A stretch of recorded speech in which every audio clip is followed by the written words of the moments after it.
윤석열 대통령은 국회를 통과한 채 상병특검법을 또다시 거부했습니다.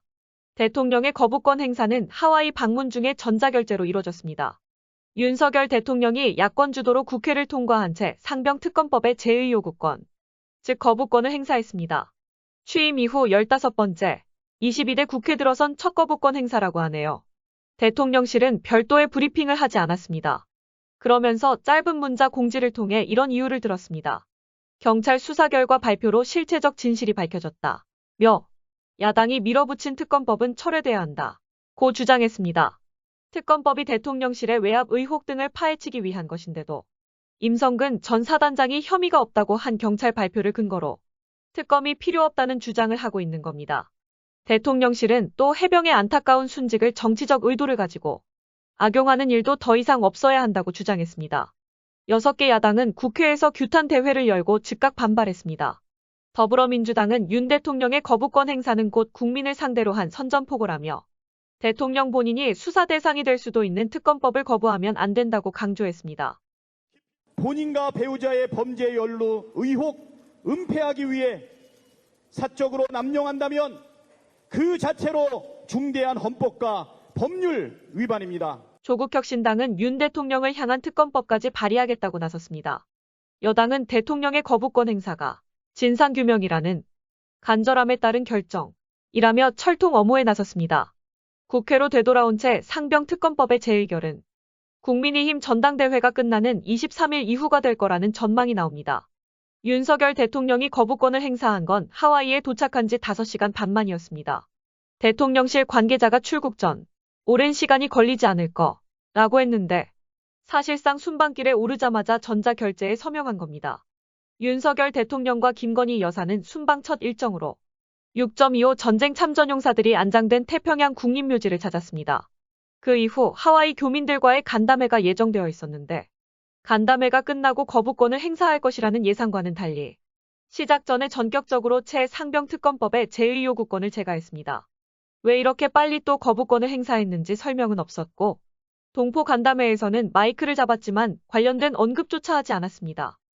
한미 동맹을 내실 있게 발전시켜 양국 공동 번영의 미래를 열어나가고 동포 여러분께도 힘을 보태드리겠습니다. 귀국 후 오는 19일째 상병 일주기 직전에 거부권을 행사할 경우 여론은 더 나빠질 수 있습니다.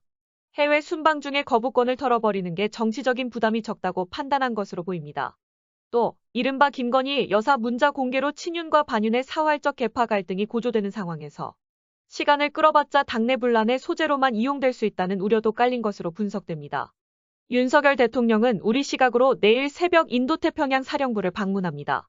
윤 대통령은 북핵 위협에 맞서 한미 확장 억제 체제 구축이 현실적 해법이라고 했습니다. 인도태평양 사령부 방문은 한미동맹의 굳건한 결속을 확인하는 자리라는 게 대통령실의 평가입니다.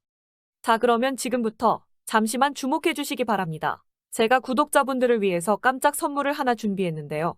제가 항상 여러분들께 뭐라고 말씀을 드렸나요? 뉴스만 평소에 잘 챙겨보셔도 돈이 된다, 돈을 벌 수 있다라고 말씀을 드렸는데요. 자, 여러분들 여기 보이시는 이스라엘과 하마스 전쟁 같은 뉴스를 보게 되면 여러분들은 어떤 생각이 드시나요? 그냥 뉴스만 보고 끝내는지 아니면 이 뉴스를 어떻게 이용할 수 있는지 이 부분을 고민하고 계시는지 되물어보고 싶습니다. 자, 그 이유가 뭐냐면 제가 지난 11월 초에 여러분들께 뭐라고 말씀을 드렸죠. 지금은 반도체 산업에 관심을 가져야 한다. 뉴스만 보고 그냥 넘기지 마시고 투자 쪽으로 생각을 한번 해보셔야 한다라고 말씀을 드렸습니다. 그리고 나서 이런 썸네일들 뉴스를 통해서 많이 보셨을 텐데요. 이런 반도체 산업이 이슈가 됐을 때 부자들은 어떻게 생각한다고 했나요? 반도체 관련주는 뭐가 있는지, 어떤 종목이 가장 좋은지, 어디에 투자해야 돈이 몰리는지 자연스럽게 생각한다고 제가 말씀을 드렸죠. 그 이유가 뭐냐면 부자들이 봤을 때는 이슈가 곧 돈으로 이어지고 그 이슈가 나에게 돈을 벌어준다는 경험적 확신이 있기 때문에 부자들은 항상 이런 사회적 이슈를 관심 있게 챙겨본다. 이렇게 제가 말씀을 드렸는데요. 제가 지난번에 시청자분들과 함께하는